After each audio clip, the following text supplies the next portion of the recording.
Hi, everyone, and welcome to the Collateral Nation. Today we have a really special show. I know, Kevin, you're going to love this. It is Pause for PAD, P-A-W-S, Pause for PAD.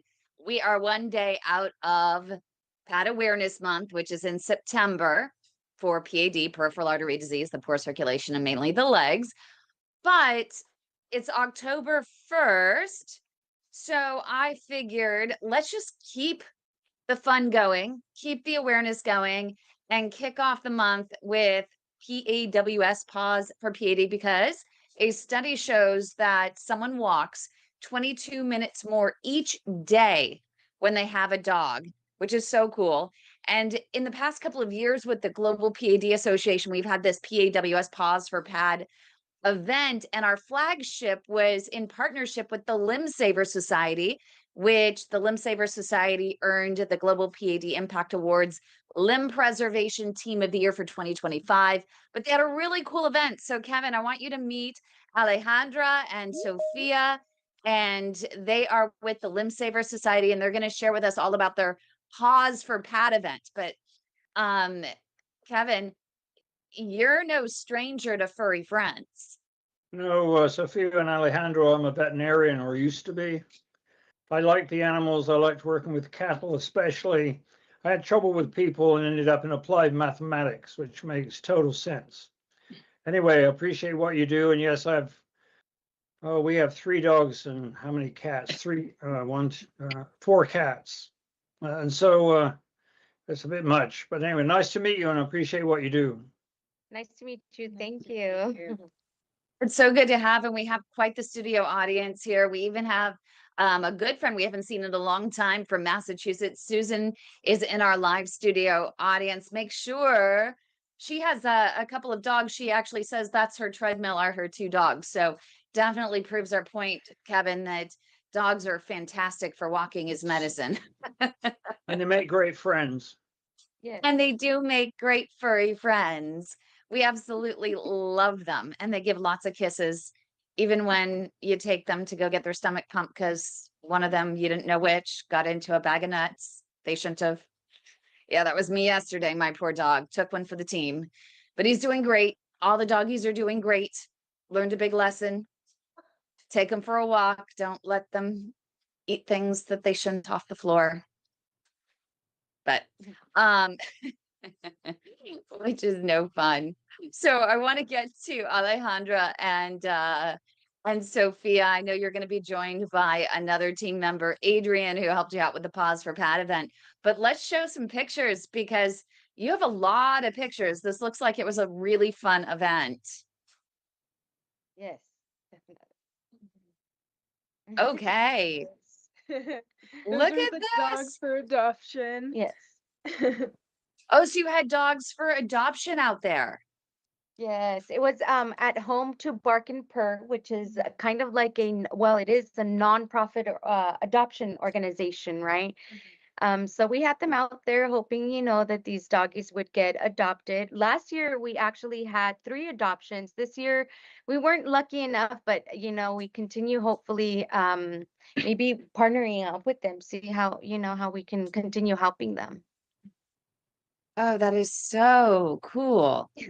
I was gonna try and actually get all your pictures going here, but they're not all coming up for some reason.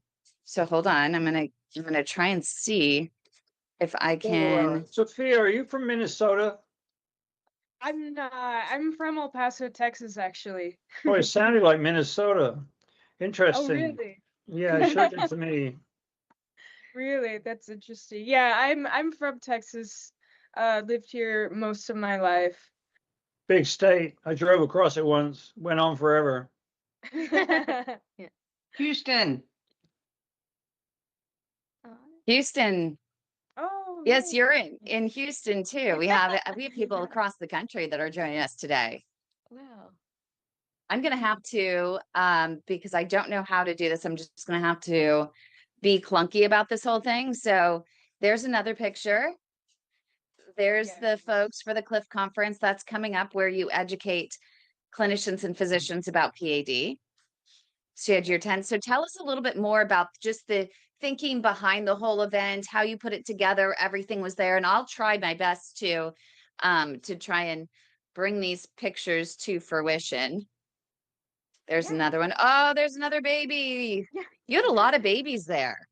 We did. I think we counted like what, like 22 dogs, 22 furry friends there at our event, and about I would say 188 attendees, right? I think it was. Correct. Right. Yes. Yeah, so we had a lot of options for our participants. So we did PAD screenings. Alejandra helped with Oh, that. wow. Walmart came out and they were doing blood glucose tests and blood pressure checks. So you were running Oh, that was- ABIs? Did you run ABIs? No. So not at the park and ABI.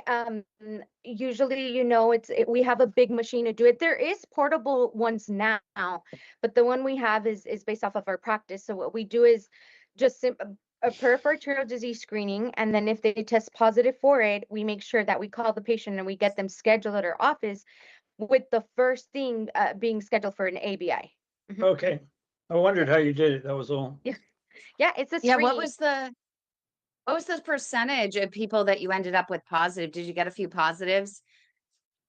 Yes, so we got about 15 referrals, and about 5 of those were actually positive for it. Oh, For wow. PAD. Yeah, Mhm. I was in Atlanta and we tested 50 people and about 10 ended up positive. Thank goodness none were in critical limb ischemia. Correct. They were in the earlier stages, so they weren't quite sure. They're like, yeah, I have a little trouble walking, but not much. But they did test slightly positive. But there was nothing in when we did our testing below, I think, a 0.7, so pretty mild. Did you have anything below a 5? Any pretty serious cases? Well, so this event happened just, I believe, last week, Saturday ago. So we got them scheduled. We haven't followed up in regards to the ABI yet. They're just being scheduled. We go through the insurance. We actually had an issue with one of the insurances as well, because they didn't even want to cover the ABI. So we're kind of fighting for it right now as well. This How is do you when not cover an an ABI, ABI, correct. a basic ankle brachial index test Right. insurance? I would love for you to call out that insurance company, because it's exactly what we're fighting for on Capitol Hill with the ARC Act, which hopefully they were supposed to have a big event in Washington, D.C. next week with they were going to do PAD screenings and they were going to meet with staffers on Capitol Hill, but with this potential shutdown, they just decided to scrap the event for right now. But it's a really important movement, because they're looking to get the ARC Act, ARC Act, approved and pushed through, and they're struggling with it. I mean, there's early testing for people with high risk factors for colon cancer, for breast cancer, for prostate cancer. I mean, these are pretty hefty tests, but an ABI, literally just putting blood pressure cuffs on the legs, they don't cover, and it's a disease more prevalent and deadlier than prostate cancer, colon cancer, and breast cancer, even combined. I just don't understand how they don't cover it. What is their reasoning? Right. Yeah. It's just I guess it's just one of the barriers that I can definitely say that we have. Aside from, of course, misdiagnosing the patient, some of these patients are also asymptomatic, right? And they test positive for PAD. So it's just, one of the barriers that we come across, but with documentation, and sometimes we even have to get to where we ask the patient, what, I'm going to need your help as a patient. If you could just call, let them know your insurance, what's going on. And then for most cases, I see that usually works. But they're talking, and I know Kevin would appreciate this as well, but when you're talking about symptoms, they're asymptomatic when it comes to the traditional textbook PAD, where they're measuring, based on intermittent claudication. And the patients that we're seeing now who are diabetic or have chronic kidney disease, they have a different presentation of poor circulation in the legs. Theirs isn't an upper an abdomen, like aorta, iliacs, in the bendy spot, in the upper thighs. It's not that disease. It's a bottoms up disease. It's coming up from the feet into the calves, and they don't present with the regular leg cramps like everyone else. So when they say they're not symptomatic, I hesitate. They're symptomatic, I would imagine. Right. Well, I didn't find my PAD until I was finding my marathons were slower. I ended up doing a 7-hour marathon when I competed for Boston 3 or 4 years before. So if you don't run marathons and really push yourself, you could miss it. But it was definitely PAD confirmed by ABI pretty soon after that, which caused me to start working on ways to deal with this. And that was back in 2014. And I still compete in triathlons with some difficulty. But that early diagnosis was really, really important for me because as a pathologist, it gave me a chance to work on how I could slow the progression and how I could improve blood flow, for which engaging my feet and toes has been the most important. But yeah, I wouldn't have known at all if I hadn't been competing in, marathons and Ironman. Hey, look at this. Pause for PAD. You had pause for PAD fruit drinks. Oh, yes, I see. Yes, we had a local juicer. He collaborated with us and he made heart healthy juices. So that was really fun. And he made a custom label to pause for PAD. So it was great working with them. I love that. And I love that you had those little signs that says my pup is a PAD, PAD padvocate. So cute. Did you have a walk along with it? Did you guys do a walk? Yes. Yes. Yes. Yes. And I can send you that There's right it. now. There's my pup is a padvocate. Yeah. And it was So cute. a 0.6 and a 1 mile walk. And, we invited the community to do this walk with us. And so through the program of Dr. Raja, what we did is that we collaborated and we invited our preferred or circle of care providers, those that are for limb preservation. And it's different specialties, which include endocrinology. We had Walmart, like Sophie said, doing glucose test. We had home health agencies there. We had wound care facility as well there, internal medicine physician. We had an insurance broker. We were just talking about the importance of having insurance. And so we had an insurance broker there as well. And these partners, we invite them to be a part of our health fair, so that our community knows of all the resources that are available here in El Paso. Oh, we got a good question coming in for you, Alejandra. Yeah. How do you tell the difference between PAD and neuropathy? Neuropathy can be caused by PAD, but neuropathy can be caused by issues in your back. It can be caused generally by diabetes.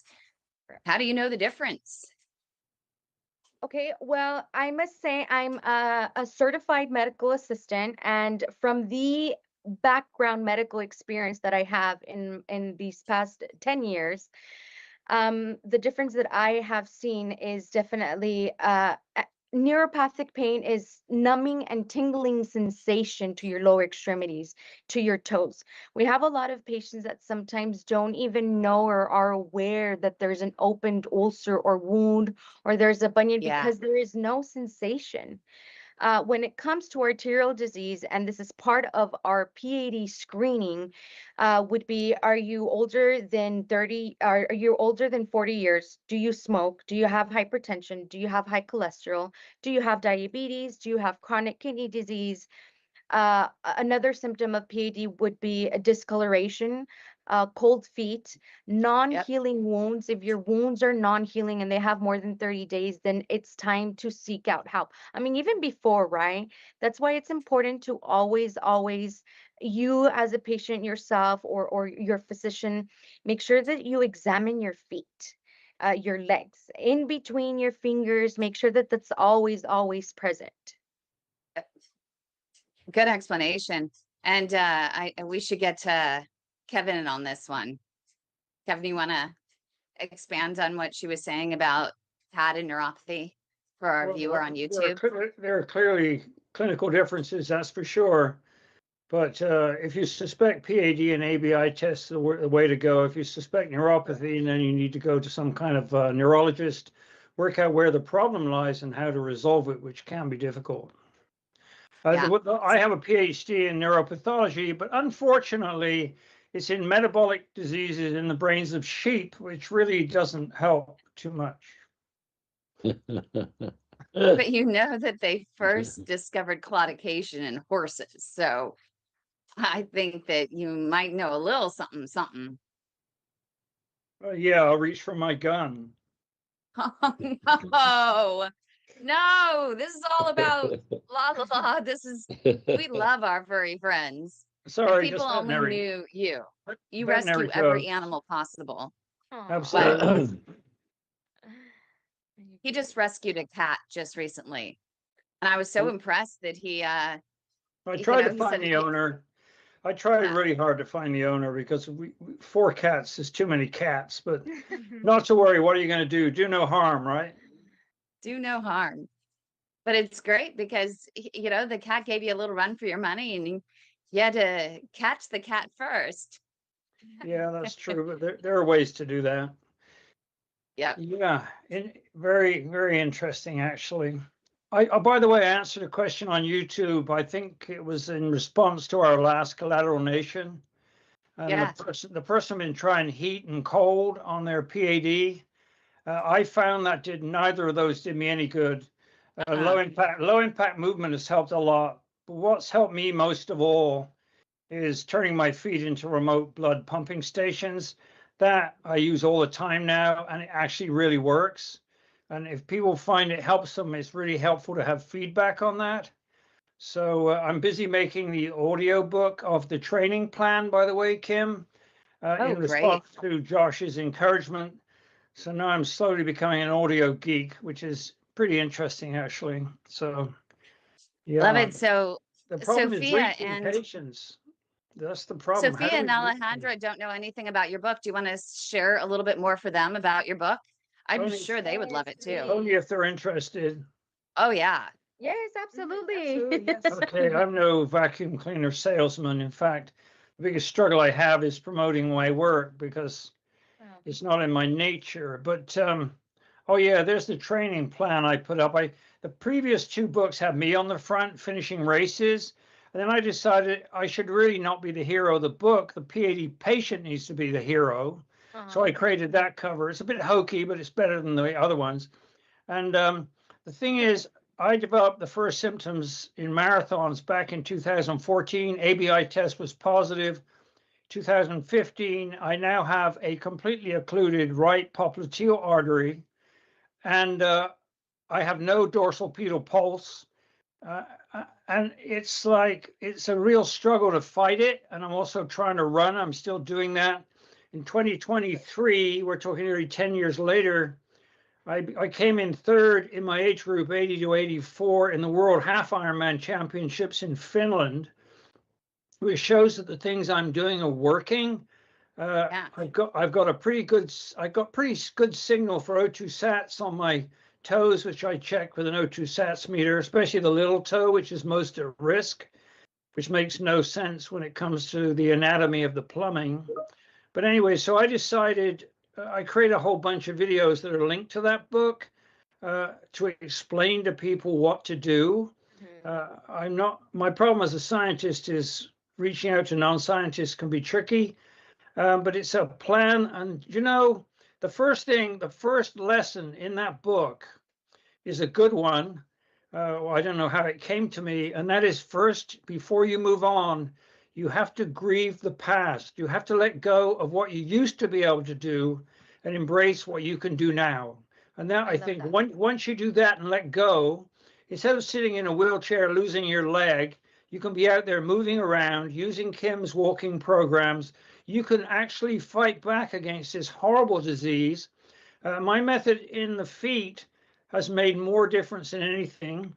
I mean, I was already doing low impact running. Oh, by the way, I had a a huge abdominal aortic aneurysm I found in an Ironman race in 2010. and I've been living on that stent ever since. So I'm pretty familiar, but my pathology training has really helped a lot. Anyway, so I worked out a way. I went from one thing to another to try and work out how can I improve things beyond just walking, growing collaterals, which you have to do. And in order to do that, you have to accept the pain.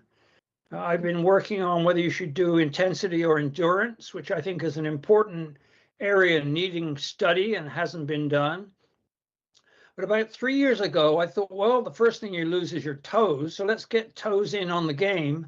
Yep. So I started flexing my toes more. I used to use it just if I had shin splints, which are an old problem.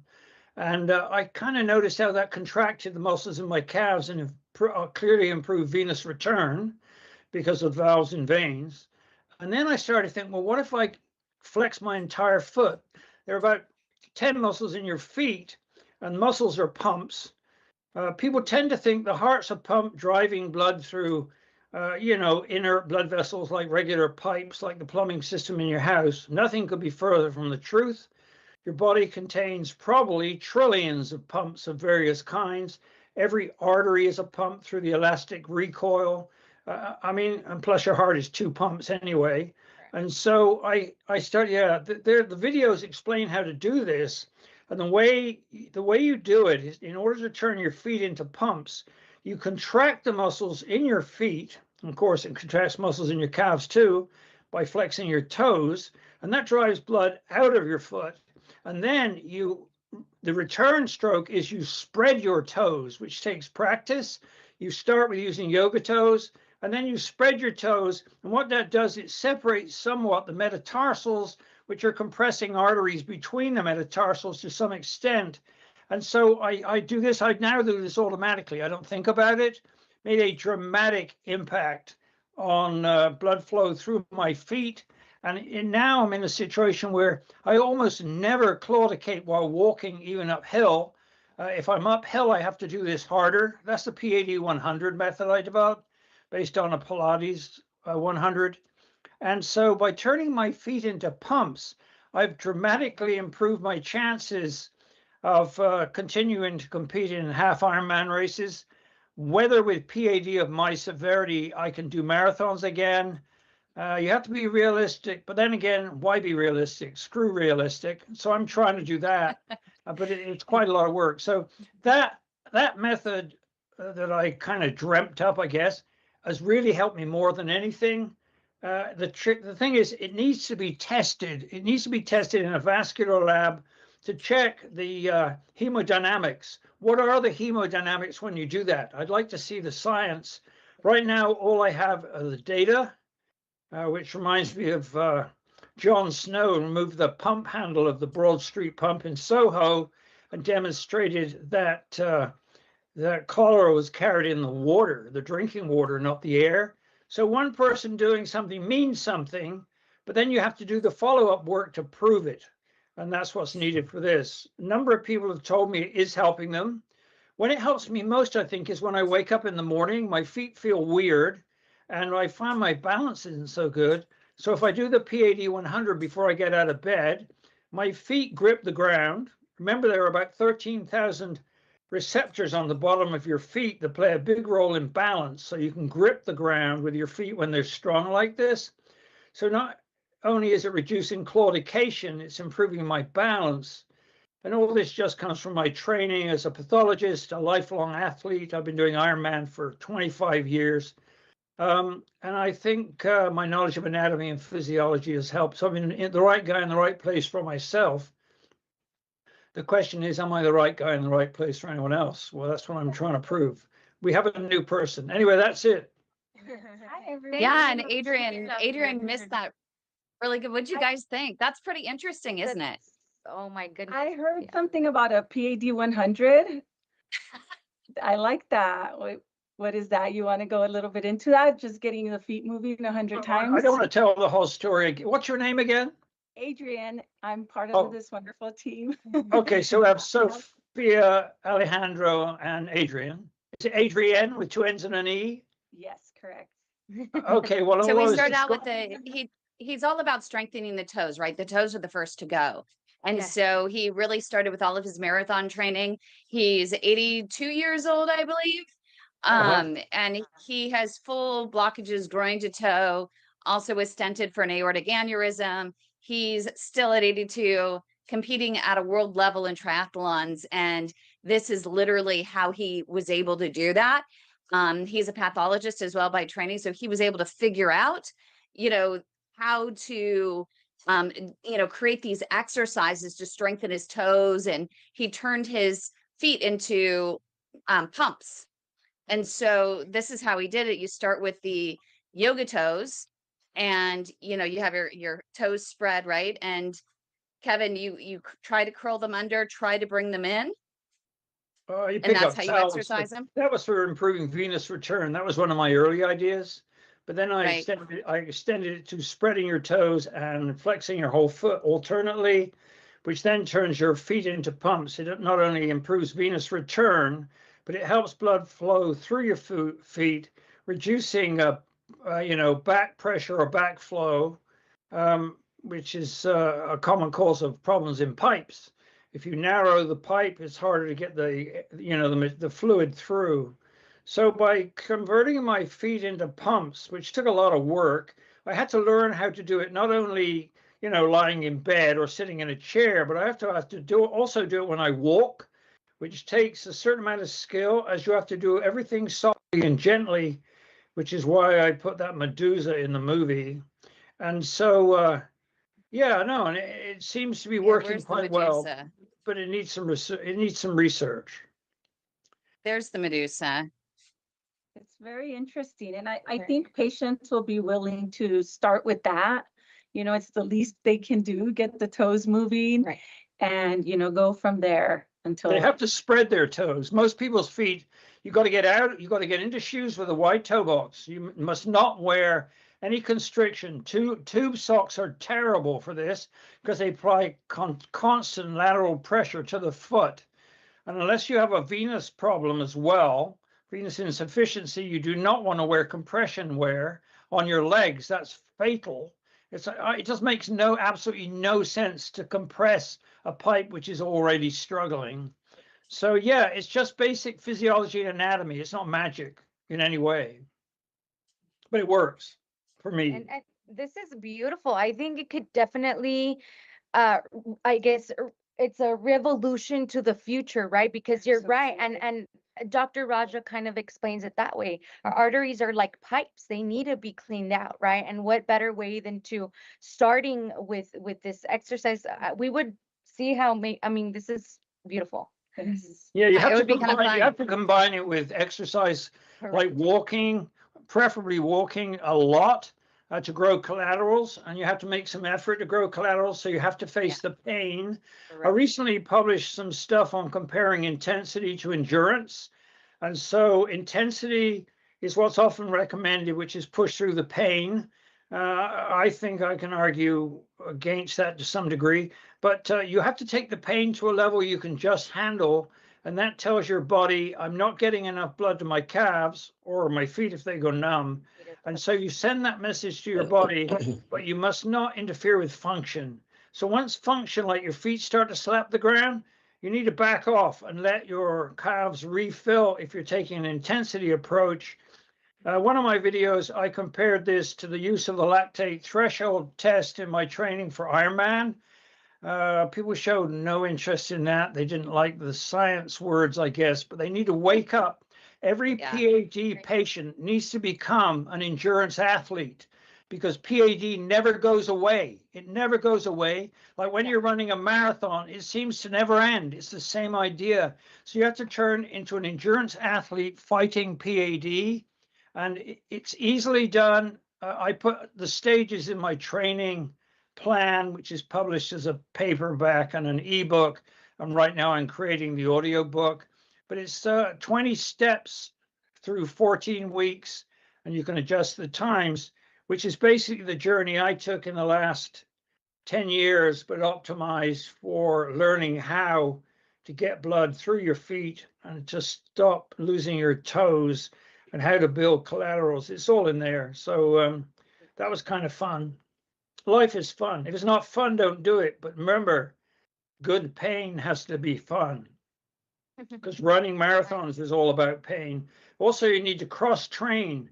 Doing triathlons means I bike where I have no PAD problems unless climbing really steep hills, and also swimming where you can get up your cardio and get cardio fitness that you need. And at the same time, I put in one of the videos an exercise you can do in the water that also helps to spread your toes, because spreading your toes is really, really important. And most people have their feet stuck in narrow shoes, small toe box, and over their lifetime, their toes have become compressed together. And of course, the connective tissue grows accordingly. So you have to work to spread those toes. And the best way to do that is with yoga toes. And there's an old video I made with one of my body movement trainers years ago, Rebecca Amos Lawson. And there she describes how to use yoga toes in that video. The training plan is linked to 33 videos on my YouTube channel. I'm not trying to market it to you. I'm just trying to explain. I'm not a vacuum cleaner salesman. No, and you Doing a have pretty good job. I think, you said you touched a very important point, that you said arterial disease, it's there, right? And I think a lot of people or patients that suffer from PAD need to know that is the first step to knowing about PAD. It's the gift that keeps on giving. That means that as a patient, we also have to walk, right? And walk with our dogs and do a lot of walking, exercise to therapy. You get your 6 weeks of therapy, and then you go home and make sure that you do that. And now that becomes a part of your life, right? You got to keep moving. It's a patient thing as well. Yeah, And I it's think very that's hard. something that It's hard for people who don't like to exercise, and it's hard for people who don't want to handle pain. But if they want to keep their feet, they really have to. So persuading them, I think if you start with something easy, I mean, some people even struggle to put on yoga toes. But if you start with something easy, like, changing your shoes and socks and maybe pulling your toes apart every time, you get up or something, and then learn simple exercises like the PAD 100, slowly they may well learn. The biggest fear is that they give up. And that is, I talked to Alan, who was on here one time, and he was talking about how he could apply my methods to his situation, which is he's on one leg, he's amputated from the knee down, and the other, he's mid-foot. So he has no toes. And I said, well, what did you think about the exercises? And he said, he flexes his phantom toes and he finds it helps. So here we have an amputee who hasn't given up. And he said he feels really sorry for people when he goes to the hospital. They're in wheelchairs, but no feet. And he said they're just lying there waiting to die. And he feels so sorry for them. So that's another subpopulation that needs mental encouragement. They need a coach, but a coach who can understand how they feel and doesn't demand so much they give up. That's the tricky part. I think most of the problems are really emotional and mental in order to take it on. So that's the struggle. But as my Ironman coach told me one time he asked me, Kevin, how are you feeling? We just ridden down Highway 1 in California, 600 miles in 5 days on a bicycle, 120 miles a day in pouring rain the whole time. And he said, how are you feeling? And I said, I feel a little tired. I wasn't complaining. And you know what he said to me? Kevin, this is training camp, not complaining camp. And that's what you need for PAD. You need to not complain. You need to fight the damn thing. So anyway, that's what we do. And I see Josh. Fight PAD, right? Hashtag fight PAD. It's Yeah, definitely well, Exactly. my first book was called How to Fight. My first book was called How to Fight the Crippling Pain of Peripheral Artery Disease. And that I published back about 3 or 4 years ago. And that has kind of been selling, but very slowly. I think people like the videos, and I think creating an audio book will help, because then people who can't get around can listen to that as they go along. So anyway, whatever we can do to reach the patients, but it's very hard. And one thing I can tell you, none of my physicians have shown any interest in my work, none, which is an indictment of the medical profession. We are going Yeah. to be part of something new in El Paso, a support group for amputees. And I just, there'll be more to come on that, but I think your videos and just we could share, your name, your website in the future with them. And, just let them little by little start exploring it. And, then maybe one day you can be a guest speaker or we can just share this. Like you said, Yes. it's about support and I think everybody learns in different ways. Yeah, I'm So happy to speak- do that. I've given a lot of lectures in my time. By the way, Yes. I'm pretty high on the Asperger spectrum, so that can account for my being fairly direct, but it also accounted for my being a pretty good scientist, which has helped me a lot on all of this. Yeah. We don't need emotion, we need work. And we need to share. Yeah, we all need the to different- combine your amputee group with our online group. Could use some help with that because it's actually run by a couple of your patients, a patient and his wife. So if we could combine it and team up on that, that would be great. Dr. Bodart wanted us to do that. So happy to add you all in there as admins for it. Oh, yes. Please. Yes. Could definitely use a little more activity in there. It's online. Happy is to- great too. If we could provide something where a lot of patients can't make it, certain times or days. So having a second group online will be great. There's just Yeah. so many people. Yes. Yes. Is it Yeah. Angela, Angelito, what is your name? Alejandro. Alejandro. Alejandro, you're drifting off the screen. Thank you. Yes. I'm sure Josh We, was so noticing. we started off, Adrian came a little bit late. So Adrian, we talked a little bit about the PAWS for PAD. We started out there and we just, this is a podcast. So we just evolve. We just have conversations and people jump in. Like we just got a question from someone on YouTube from PT103. I love PT103. PT103 is a faithful viewer.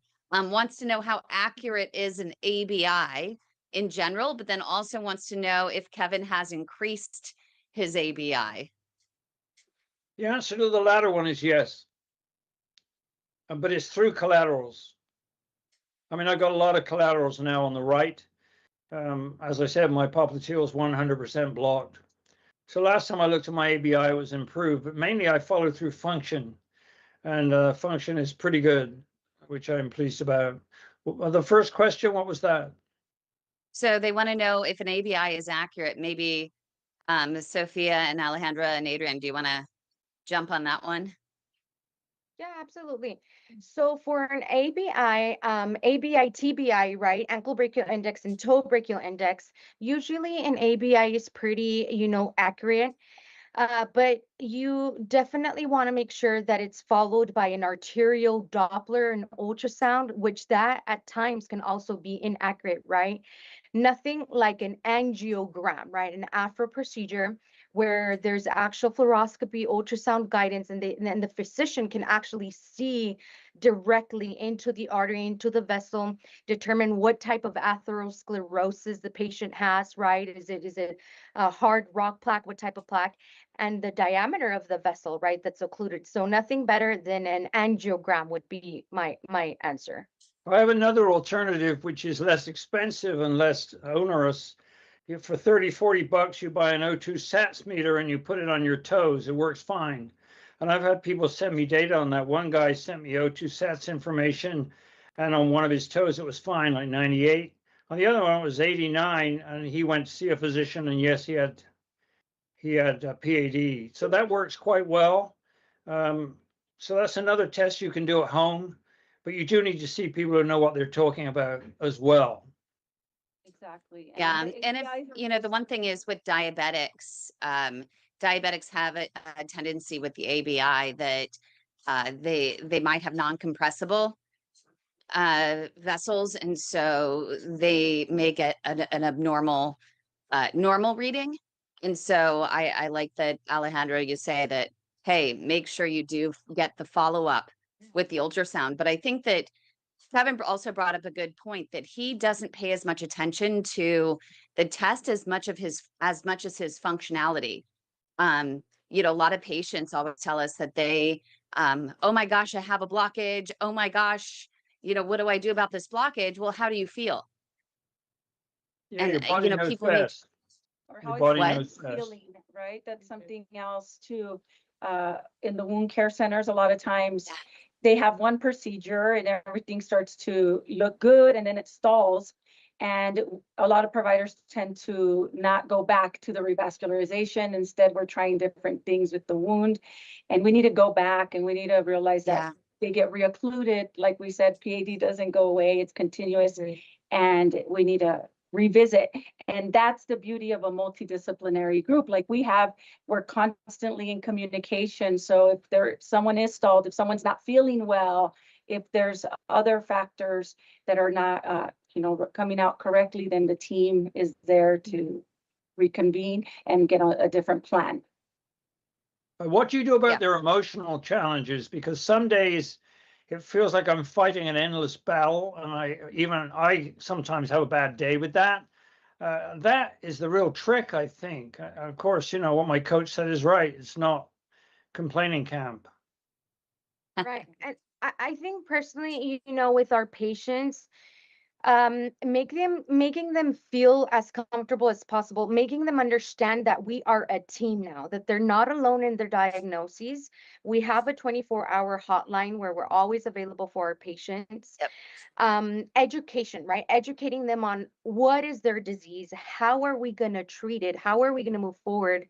And like I mentioned, it's a team effort. It's not only us as coordinators, it's the physician, it's the nurse practitioner, it's the family, it's the patient, right? You need to understand what you're going to go through. And then, at some point we do have a therapy/counselor that if our physicians feel that this patient needs to go through that, then we would send them to our therapy counselor support therapist that we have for our patients. I Because think it takes there's another very important issue, and that is to teach the patient that they have some agency themselves.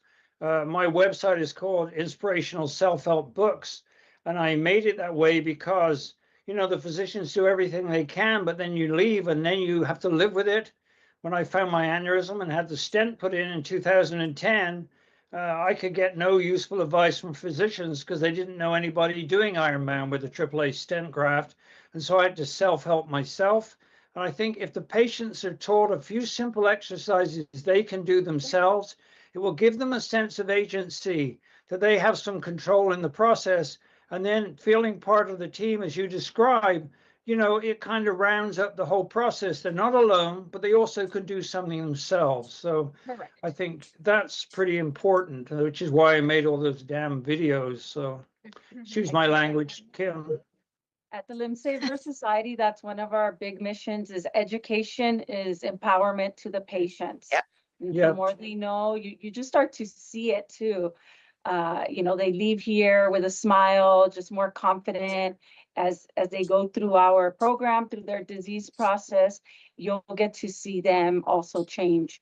And although maybe they've lost a toe and they've gone through some hard times, their attitude actually gets better because we're empowering them.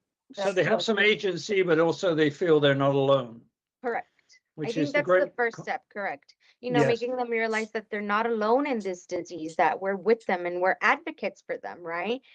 We also let them know, if you can't get through your wound care physician for whatever reason, we will help you. We send them to support groups as well, and education and support. I agree. And also, Kim stops from having an unnecessary amputation, which is a really important contribution to this whole game. Yeah, that's why we work together with the Limb Saver Society. They're another sister organization that we have, and we work really closely with them. On education, on supporting patients, on providing transportation and hotels. We've worked together in a lot of it, and we've even sent patients to your foot line because it is local. And Alejandra, we've had quite a few conversations Yes, no, where they we get them appreciate. right in. They get them right into Dr. Raja. It's incredible how quickly they're just right on it. It's fantastic. And I know do it's you one of the few areas. Why do you say sister organization, not brother organization? Shouldn't it be sibling organization here? Oh, there you go. Okay, we're going to be completely politically. That's right. I was just having this conversation yesterday with one of the sales reps from a company called Reflow, and every single doctor she was asking me about incredible doctors that are interested in treating those vessels below the knee. And I was naming all these women. She's like, I didn't realize there were that many female vascular specialists out there. I was like, oh yeah, I mean, I can keep going and keep going. And I said, with these ones, there's something called bro love, but is there a sister love? I don't know. I've never heard it. So we need to coin a phrase for sister love. Maybe I just did. No, it's true. Men have had it too good for too long. You need to source out. No problem. But be nice. But for Kevin's sake, we'll just call it sibling love. Yes, thank you. I agree. Which is kind of fun. So what are you guys' plans for next year? How do we expand? This will be really exciting. Would love to figure out how we can take what you guys are doing, maybe put it in a box and say, hey, I know there's one other organization, they're doing theirs coming up pretty soon in Rogers, Arkansas. And so that's the only other PAWS for PAD event I know of, but maybe we could all combine forces and create a template so that other organizations can replicate this, because it's really fun. People resonate when it comes to their furry friends, right? Right. Exactly. Right. Yes.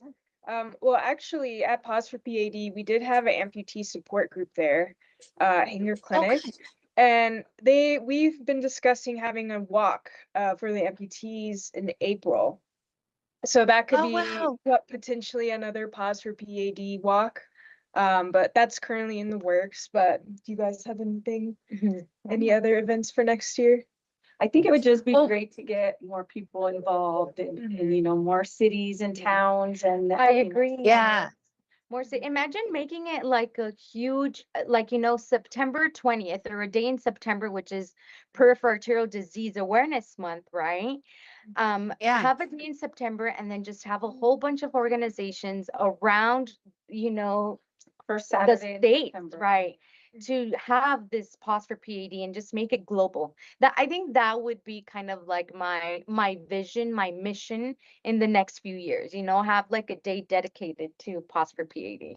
And they could buy thousands of copies of my books and hand them out to people. Oh my God, Yeah. yes, It that may would be, absolutely. yeah. And then I could buy a new refrigerator because it just died. Oh no, that's no fun. But I got to buy new glasses first. No. But October is Subaru's Subaru Loves Pets initiative. It would be really amazing to combine initiatives. I know that's what they're doing up in Arkansas. So it could be maybe an October thing as well. You know what I want to do in February for PAD Awareness Day? I wish I would have designated that the PAWS for PAD Day, but when we got the national designation for the day, the patients voted to do Red Sock Day for PAD awareness. They don't like the White Sock campaign because it's too depressing. They didn't like the Blue Sock campaign because it was too depressing. I was trying to bring in other initiatives thinking that, hey, let's just combine. And they're like, no, no, no. It's the circulation we want. We want to raise awareness to the circulation in the legs and how important it is. And so that's where we came up with the Red Sock Day for PAD awareness, which is the third Saturday in February. As But long as one of it's the not ideas, as long as it's not tube socks. as long as it's not tube socks. Yeah, they're But terrible. they came up with the idea, and I love this, would be a red sock hop, a 50s dance that people would wear the poodle skirts, but we'd focus and everyone who enters would get a pair of those artery socks that Jill Somerset created. The ones that have the arteries that go all the way up the leg. Yeah. Wouldn't that be? I think that could Well, be kind of fun. As long as they don't compress. Even right. a Well, for tiny those who bit. don't have PAD, they would work. If Yeah, we're just sure. raising awareness. Or if they have venous disease, it's fine. Those socks are really educational. They were great. Yeah. To show I agree. patients and teach. About Yeah. the activities, right? Yeah. So if people want to find out more about the Limb Savers Society, where can they go to get more information? Yes, so we have a website, limbsaversociety.org. And we post everything on there. We have patient testimonials, we have education, and then we also are having an event coming soon, a gala, a fundraising gala. Yeah. Yeah, limbsaverssociety.org. Fantastic. So more to come, but I can't wait. Thanks for sharing the Pause for PAD event with us. And I'm excited to work with you also. I'm glad you guys are starting a real amputee group. I think that that's huge when it comes to support, and especially in-person support, I think is really key for that group. So that's pretty awesome. But we are rounding out the end of the hour. So we appreciate everyone joining us. Kevin, as always, it was fantastic and we learned a lot. It was very Um, encouraging. It's nice to meet you, ladies. Nice to It's meet nice you to meet too, and we definitely want to see how we can partner up. Maybe we could get with Kim, and it would be great. Yeah. Absolutely. Yep. Thanks we so need to much, work- everyone, we for need to joining work us. Together. Yes. Thank you. Don't forget Thank to like and subscribe to our channels. Yes, Bye. thank you.